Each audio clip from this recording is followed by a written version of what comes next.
Hello. Good evening, everyone. This is Celso Batalha, Astro 10, and today I would like to go over chapter 6 that has to do with planetary objects. And let me get rid of the camera. In fact, let's start sharing screen. Share my desktop.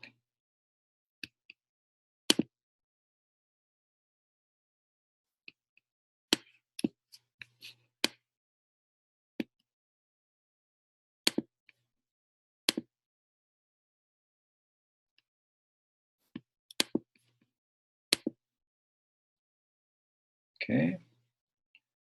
And I also open the Zoom event and the Zoom chat room through Canvas, but I don't think it's set properly. So just to keep it the safe side, I have everything I need in my private Zoom, and then I can go on from there. So first, I would like to apologize. Monday, I got trapped in some family situation, and then I bypassed the evening class that I was supposed to do on Monday. And I apologize for that. So chapter 6, which has to do, or 7, that has to do with the planetary objects, I will go over today. And I think we are okay in time. I send you an email with respect to the discussion we had last week, the discussion on astrological signs. I think the discussion is important. And the way discussion is working with me in a science course is not so much the same way that goes in English or history or some other subject, and more in the social sciences, in which the subject is pretty much open-ended, and we kind of share ideas. And so in science, sometimes we ask a question, there is one definite answer, or probably one answer with few branches of ideas you could develop based on that seed. And so I'm trying to organize discussion in such a way that I discuss with you only. So it's a one-on-one more discussion than have them open to the entire class. So when I post my answers, I post the answer specifically to the student, and technically no one else can read it. So it's kind of a one-on-one. And let me review you and remind you of what I mentioned in the orientation. So I will try to go over the answers I have, or the posts I have, on Monday, Wednesday, and Friday. So and then I will reply to students who have posted on Monday, Wednesday, and Friday for the discussion of that particular week. Now, on Sunday, in fact, on Monday, I'm finalizing the discussions of the previous week. And the first time that I will read the discussions of the current week will be on Wednesday. So I will check the discussion of a week on Wednesday, Friday, and Monday, right? The following Monday. So I would recommend that on Thursday, you check your Canvas course and see if I post something there, and if I grade it, and if you like the grade. So if you like the grade, you can keep discussing or not, but it's not necessary. I mean, the more you talk to me, the better I feel that the class is reaching some goals. But the main point is to clarify some issues. And with astrology, this was very important. I mean, if you go blankly looking at the information we share in the class, and the way we are stressing how science works, how science delivered information. Information delivered in science is not like information delivered in a set like a religious set or in a myth. I mean, every single statement we made should be supported by some work done previously on that subject. So the ideas we build are built on ideas that have been proven correct by previous group of researchers. And the data we use should be extremely verified and correctly obtained. And that's how pretty much science works. So that we don't formalize opinions. It's not my opinion. We formalize the statements that can be verified by anyone that has training in scientific inquiry, and which is different from religious statements. So if I enunciate one religious statement that fits my personality, maybe not necessarily is going to fit your personality, and you might not agree with the statement I say, because you might not believe with some core information that I'm putting in my statement. For instance, if I describe my God as being a certain way, you might say, no, that has nothing to do with the real God. And then you not agree with me. In science, it's different. I mean, when we say statements, they can be verified.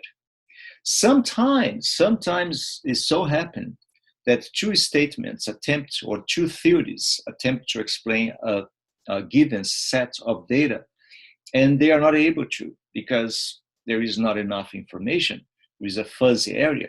So since there is a fuzzy area, the two competing theories can try to defend their view with more arguments based on data or new technology they have developed to obtain more data, or trying to establish predictions. They can then request funds to build a technology that will verify if those predictions are met or not.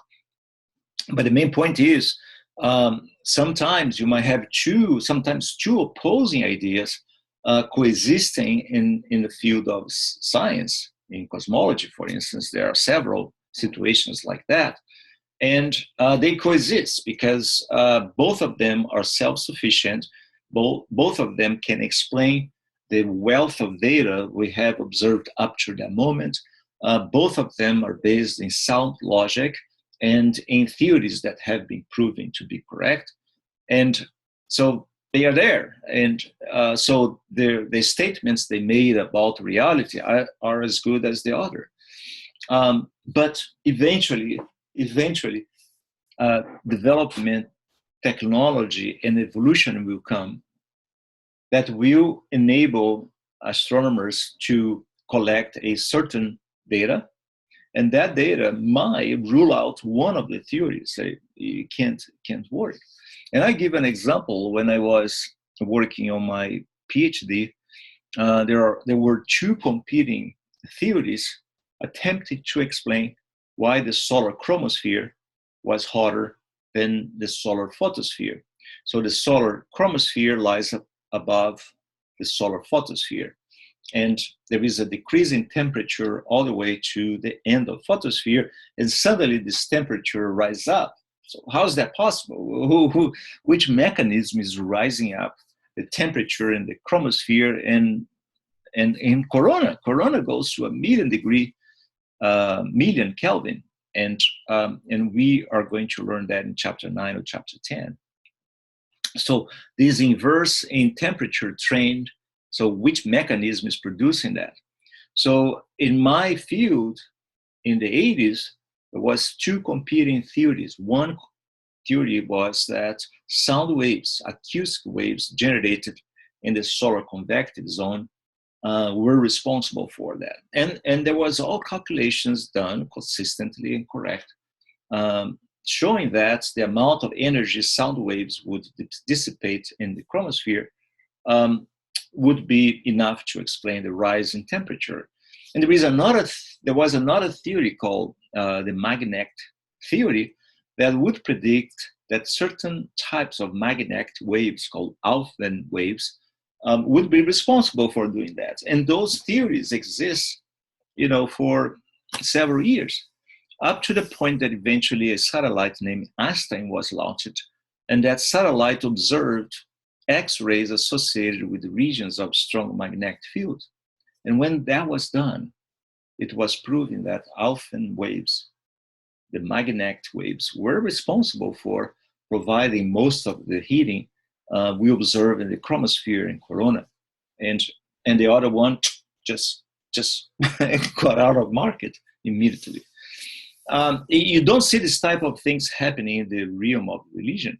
So you have two religious discourse trying to explain, let's say, how the universe works, and they all have their own specific gods or range of gods or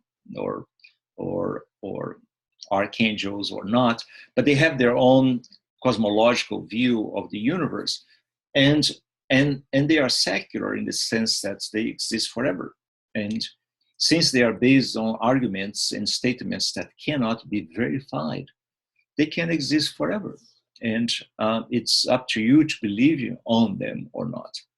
In astrology, in my opinion, now I'm stating an opinion, it can be seen as a religion, in the sense that if you believe it works, you're gonna believe it works, and no matter even if you don't have arguments to support it. Remember that as we studied in chapter 2 in the history of astronomy, astrology started 4,000, 5,000 years ago, not as divination or as framework to predict events. So in Mesopotamia, astrology started as an omen. So the celestial objects, let's say the moon, would rise in a new phase with some clouds on it in the beginning of a lunar month. And that was interpreted as being something bad. If the moon was cloudy, there was some cloud in the sky, that was not good. That wouldn't be a good month. And if there were the sun in some solstice or so, would be kind of a cover with clouds again, that would not be good. So later on, it was mathematics kicked in, and then they start to finding some rules and periodicity going on in celestial events, and somehow they thought they could predict events if they find out what was the empirical laws governing all these changes, and so the astrology became like a prediction thing. Like if I see the day you're born, where the sun was, where the moon was, where the planet was, where I could predict what's going to happen in the future, because all these planets, the 7 sacred planets, I mean, Pluto was not in the picture. Uranus and Neptune were not in the picture. The 7 sacred planets were Mercury, Venus, Moon, Mercury, Venus, Sun, Mars, Jupiter, and Saturn. That's it, because they could see only the 7 planets. That's why later on, this number 7 became incorporated in so many religious books, and quite often associated with those 7 planets. You can see that in Buddhism, in Hinduism, in Christianity, in ancient Hermetics texts and traditions. Always the number 7 associated with 7 planets and 7 gods or 7 principles. But they call it gods. And by being gods and supernatural, they could rule out our lives. And that's it. I mean, this is 4,000 years ago. And it became a creed. So you believe that, and you follow what the astrologers interpret, and you just follow that. If it works, it's proved to be right. If it doesn't work, well, it's because I forgot to mention there is a rising sign. So there is always some explanations that can explain why the theory didn't predict correctly. In science, it doesn't work that way. If a scientific theory predicts something, and you build an instrument to observe that thing, and that thing is not observed the way you predict, the theory is wrong. You just put it aside. In religion, this never happened. And I give an example. A few years ago, there was a religious group, fundamentalist religious group called Family Radio. I think they still existed. But their founder, Harold Camping, he predicts the world was going to come to an end. And I knew of this station because one of my students told me about it. And that student was in my earth science class. And we were studying evolution, and he said, listen, there is a religious group. They say the world is going to come to an end. And this was in 2000, oh my goodness, 2005, 2006. And according to Harold Camping, the world was coming to an end in 2011 or 12, something like that. And this radio grew very powerful. They had lots of donations and money, and they had a billboard. But so obviously the world didn't come to an end on May 20 something when Harold had predicted. And the next day after, the word didn't disappear. He came to radio and said, well, in fact, the word finished in the spiritual level, but not in the material level. So May, the word ended in the spiritual level, but the material level is going to end in October, where it's going to be the rapture, and those who are not saved will be destroyed forever, and going to go to hell, and those who are saved will live with Jesus and all of that. And of course, he said, well, the world is going to end in October, and October came and didn't end. So in May was my spring class, right? In October was a different class at Evergreen. And we were kind of waiting to see if I should give a final exam earlier or not. But obviously the war didn't end, and there was no dead people in the streets, no nothing. And after that, the radio went down, but he justified. I mean, he gave his justification. Well, we didn't interpret correctly here, and the radio still exists. So far I know, as I know, the radio still exists. So in religion, you can always keep believing on what you believe, regardless of what evidence is shown to you, because you say, well, it's right here. That's what I believe. That's what it's telling me, and no one can take that out of you and change your mind. In science, you have to, even if you are completely. When we study cosmology, we are going to see this a lot. The debate over whether or not the universe had a beginning. I mean, Einstein, in the beginning, he thought the universe was eternal. There was no beginning, and there will be no end. And the things are as now as it was in the past, and as it will be in the future, like a Buddhist way of saying things. And for some religions, oh yeah, the universe had a beginning, because in certain sacred books there is a beginning for the universe, right? So God created the universe, and this was somewhat settled when Hubble observed expansion of space. So no matter which direction you see and you look, you see clusters of galaxies moving away from us, as a result not of themselves being moving away from us, but as a result of space itself inflating. And we are going to study this in the future. So Fred Hoyle, he didn't want to come up with a beginning of the universe. The great Fred Hoyle, he came up with a theory called steady state. The steady state theory would then incorporate this expansion, as we see, with the idea this expansion is going on forever. So there was no beginning, and when the space kind of expands, it opens opens the way for new particles to be created out of nothing, basically, right? Out of space. And they say, well, we have to have a better theory for space so that we could then have particles being created out of the expansion.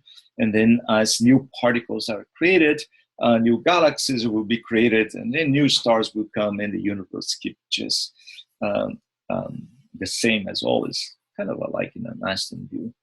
And this theory got ruled out by a series of evidence to the point that today the Big Bang is a very well supported theory with several predictions being met by observations. So that's why we say, okay, the universe had a beginning, 13.7 billion years.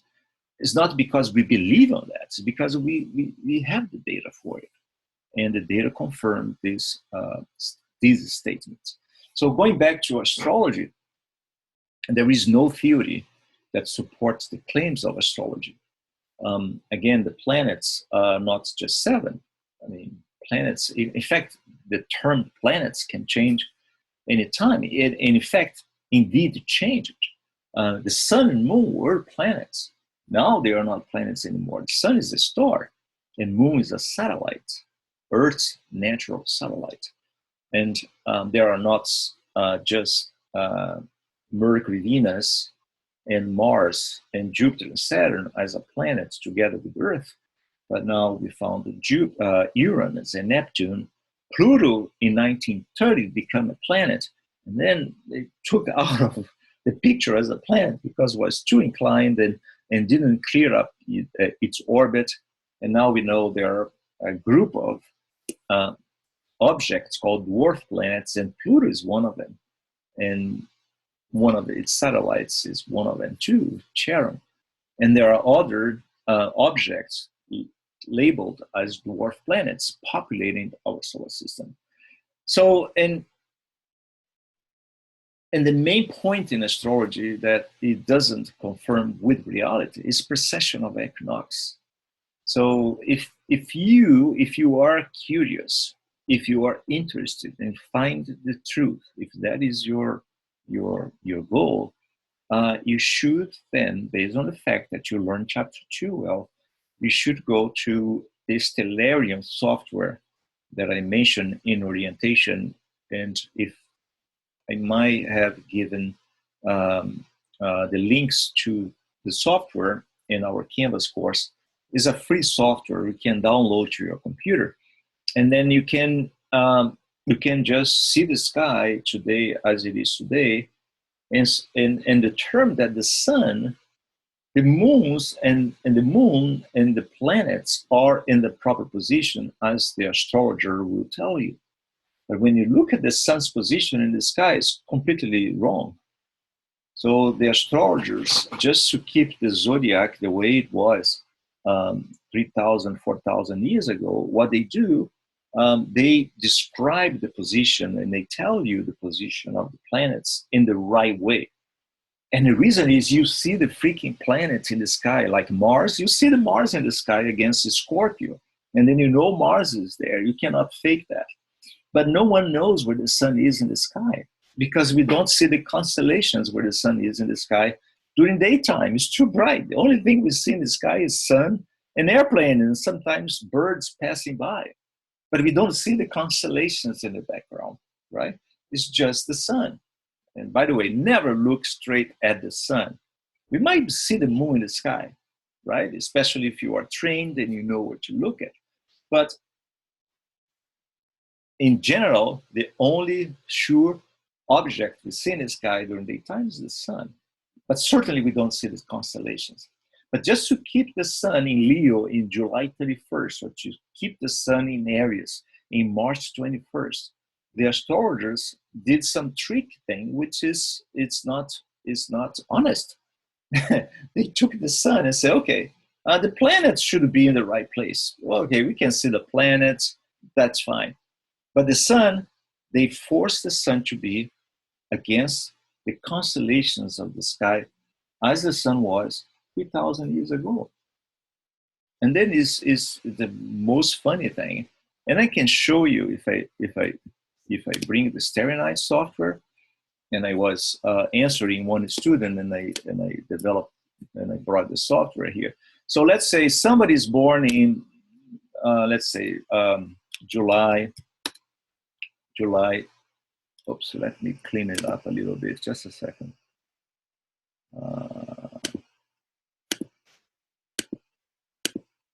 Too bad I don't have any student here with me now, but I'm taping this. I hope some of you can check this later. Labels, let me take constellations, planets. No, I don't need that. Okay, so here we have the constellations, and let me bring the ecliptic so we know where the sun is. And the ecliptic goes through the regions of the zodiac. You can see Cancer and so on and so on and so on. So let's bring a sun in a position 832. Let's go July 5th. It's today, right? July 5th. So July 5th, where is the sun in the sky? In Gemini, right? Now, if you were born in July 5th, would you call yourself Gemini or would you call yourself Cancer? What do you think? Look what I'm gonna do. What I'm gonna do is I'm gonna take another time of the day. So 10:32, okay? So 10:30 a.m. today, 2018, wow. Let's go 2017, just to make it today. So the sun is in Gemini, right? So if you know some kid that was born today, the sun was against Gemini, no question there. But look at this. If you go to BC, before our Christian time, July 5th, 2017, what is the sun? Well, the sun is more like Leo, but in fact is borderline with Cancer. In fact, if you go a few days, the sun is being in Cancer. But what I'm saying is, in fact, it should be this day. So that's where Mesopotamia developed astrology about 1000 BC. That's when it got formalized.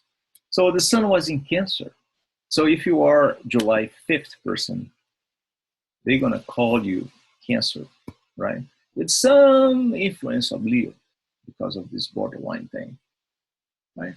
So if you go even 500 BC, where you have a much more development of astrology, now you're making predictions and all of that, then sun is Cancer. Or if you are born in March 21st, March 21st. Oh, 21st, there you go. Where's the sun now? Let's go AM again. So 2017, the sun is in Pisces. So let's go to 10:11 a.m. The sun is in Pisces, right? In March 21st, 2017. But what if we go before our time, in the year 2000? Well, the sun is in Aries. The sun is in Aries. And then the astrologers keep that information just to prevent changing the whole astrological chart interpretation they do. They kept the sun where the sun was 3,000 years ago. And this is dishonest in science. So in science, you don't do these things. You don't fudge information so that you can convey your beliefs and what should it be. But I tell you one thing. If some of you were born in March 21st in the year 2000, I don't know, let's say 2017 can be, but let's say in 1989 of our time, right? The sun was in Pisces, but I'm going to tell you one thing. If you have access to your astrological chart, I bet you the planets are in the proper place. So Mercury would be in Aquarius, Venus would be in Pisces, and Jupiter would be, and Mars would, Jupiter and Mars would be in conjunction in Taurus, right? In Taurus. So it's a way of having the best of both worlds. So planets we see during nighttime, right? So then we keep them in the right place. But the sun, we don't see it. The constellations in which the sun is in a given time of the day, and again, we know sun is in Pisces now, 1989, because it's a software and I deleted the background. So, but during daytime, we don't know. We don't know what it is. So people keep saying, well, the sun is, I'm March 21st and I'm Aries. So you should tell that person, listen, the sun is on Aries. The sun is in Pisces. What are you talking about? Right? So and my point in all of this is okay as long as you understand it is a religious belief. So you believe on that, that's fine, it is religion. And you might even do good things, developing your self-esteem, your confidence level. You wake up in a day and then you read your horoscope and then you feel yourself with all this enthusiasm that is suggested by the astrologer. Oh, you're gonna find the person of your life, and then you go out and you find something. You are full of, excitations and drives. So, but it is not scientific. And I ask all the students, I ask you guys, if you believe there was some truth on it, give me some decent argument. And I didn't get one single argument besides, well, it worked for me, or yeah, I've seen work for people, and because there's some astrologer told, and because they use mathematics, they use formula, they use computers, and then should be scientific. And that's not it. To be scientific is not just to have mathematics on it. You have to be able to provide a core theory that can explain your understanding. And not only that, it can do predictions in a correct way. And astrology doesn't, right? Astrology doesn't. Okay, so let's go to planetary objects. And so we saw in our last lecture that as the giant molecular clouds collapse, and in addition to angular momentum, then a protostar is formed. So the main output or consequence of contraction and rotation and angular momentum is the creation of a protostar surrounded by a shell that is also rotating. So eventually the shell will settle in a circumstellar disk, and out of the circumstellar disk, planets and planetary objects and satellites and asteroids and comets, zodiacal light, will be formed. So we saw that last talk I gave. So the idea is eventually the core where the future star resides will be hot enough and dense enough to ignite fusion reactions. And these fusion reactions will, for the first time, produce energy by combining and fusing 4 atoms of hydrogen into 1 atom of helium and releasing energy. And that energy will be used to overcome the pull of gravity so that the star stays stable.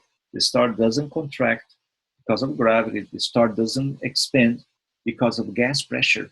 The star stays and remains stable. And we call that situation a situation in which the system is in hydrostatic equilibrium. So we saw that. And examples and proofs of the existence of circumstellar disk are these nice images that are shown here, and also much more recent images of Fomalhaut b, which is a planetary, in fact, Fomalhaut is a star that has a circumstellar disk and a circumplanetary disk. And in it, there is a planet that is clearing a gap and forming itself as these planets evolve. But because the center part becomes very hot, as you can see in the orange color in this picture, so because it's too hot, eventually a sun will form, and the gas near this hot center will, in fact, the region near the star will evaporate, will sweep out, will get rid of these lighter elements, and we call those volatiles. This chapter explains, well, the difference between volatiles and refractory objects. So refractory objects are those that once they crystallize and they harden, they become rocky type material, dust. And the volatiles, when they crystallize in ices, they become pretty much ices, methanes and carbon dioxide, water ice, basically. And so ices can't exist close to the star. They have to exist further out. So closer to the stars, you are going to find this shell or the circumstellar disk primarily rich in refractory objects or dust, pretty much grains, carbonates, silicates, and they will, as a result of electrostatic forces, the same electrostatic forces that help snowflakes to be formed and grow in size. So those will eventually glue these smaller components, and closer to the sun, these smaller components will grow to become rocky types objects.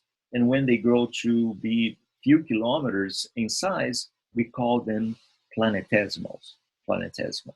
Now, in regions further out, now these little particles, they grew together to form ices, and but they also could have this dust type of material. So in regions further out, you have a kind of a combination of dirty ice being formed, and that is the composition we think comets are made of.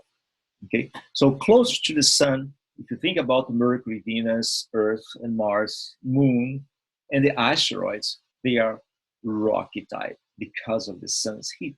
And in the regions further out, now we have the ices, dirty ices, basically. And that's how we have these different compositions in the objects of our solar system. So if you look at this picture here, this is nicely explained. You take the disk, the protoplanetary disk, the temperature decreases with the distance from the protostar. So refractory materials exist since the sun itself all the way to the outer skirts of this disk. So you're going to have this little dust with type of what could be in the future rocky type material. But beyond and at the position and beyond the position where Jupiter is, the type of crystallization that occur involves also formation of water ice. And if you go to the position of where Saturn is, onward to the outskirts of our solar system, then we have more highly volatile materials. So we have nitrogens and methanes, ammonia, being pretty much populating that part. So if you are looking at this region in Uranus, where the planetary disk is, so more likely you will find certain abundance of refractory dust material, water solid material, and highly volatile solid material, a combination of the three. And if you go to regions closer to the sun, only the refractory type of material. Okay. So let's then go to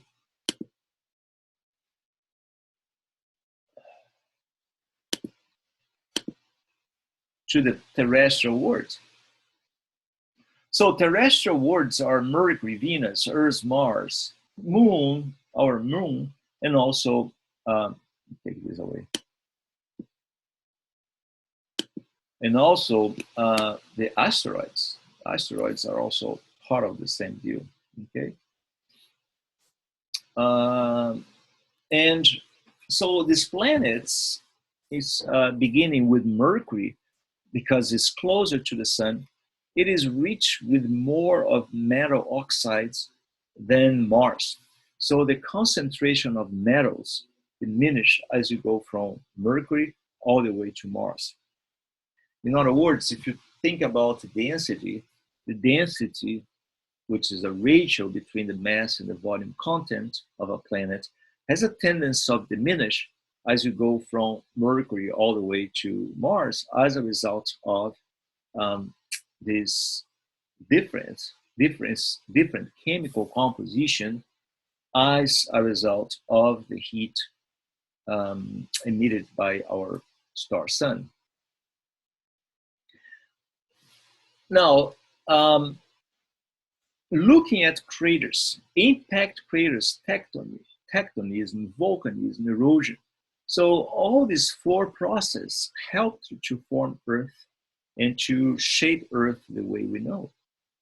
So if you think about erosion, erosion is technically the process by which particles and sediments are moved from one place to another as a result of the action of erosional agents on Earth's surface. So erosional agents are winds, glaciers, rivers, in a less scale, people, human beings, probably in a large scale, biological, the biosphere, like birds, they might take some sediments from one place to another, but you know the scale is much less, the impact is much less. But so erosion exists because of water, because of weather patterns that exist here on Earth. Now, volcanism exists because Earth has a hot central part and a cold surface.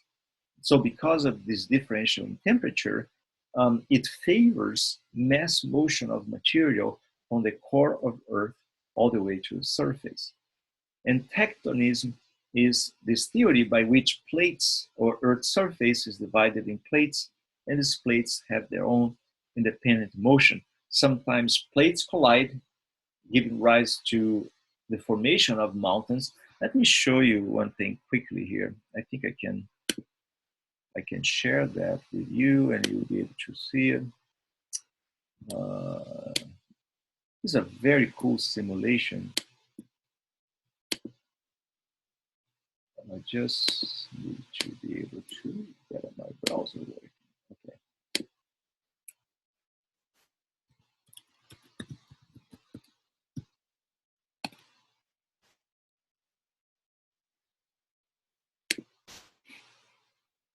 Let me show you the simulation. That is a good simulation explaining plate tectonics and what they are.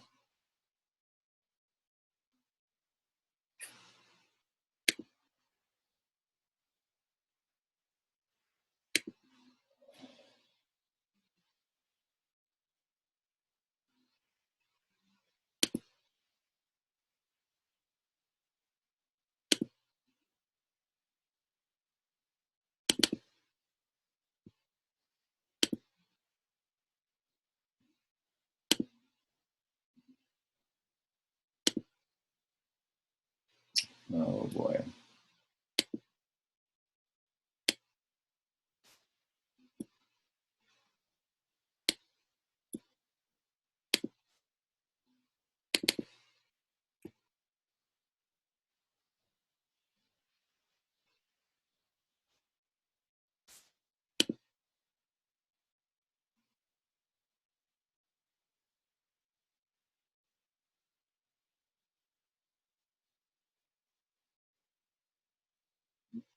it's not coming.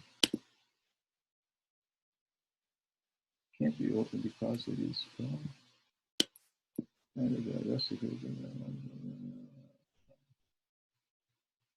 Oh boy. No, I have to fix this.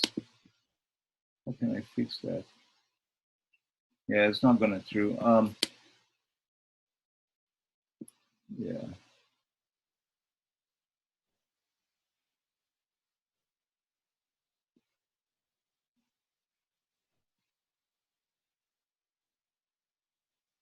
Okay, so let's see if I can initiate by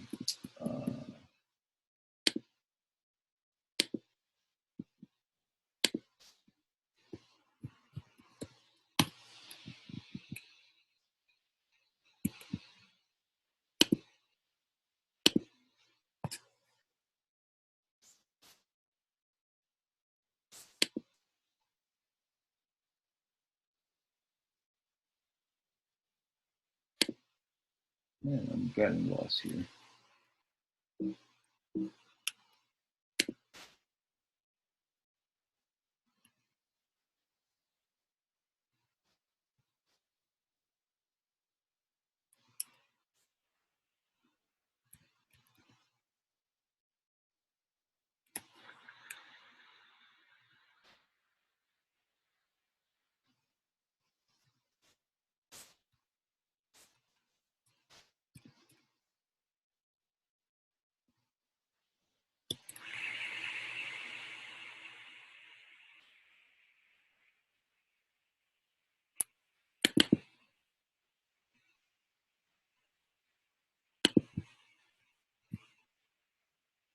Well, my last chance here.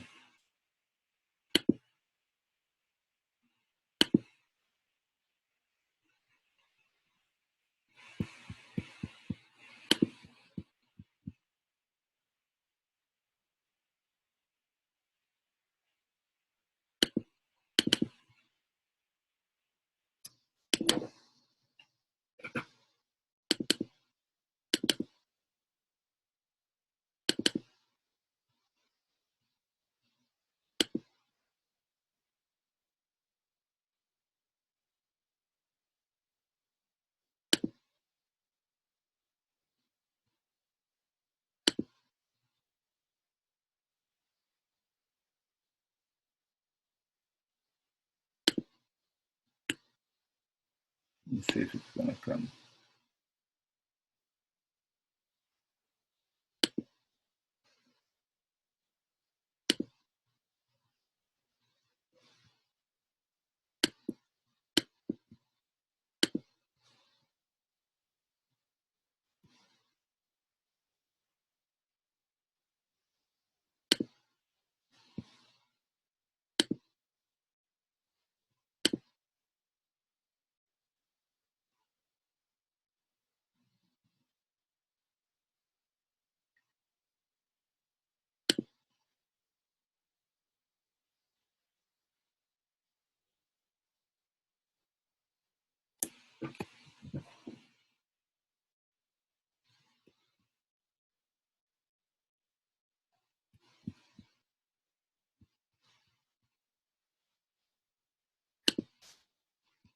Yeah, I don't know what's.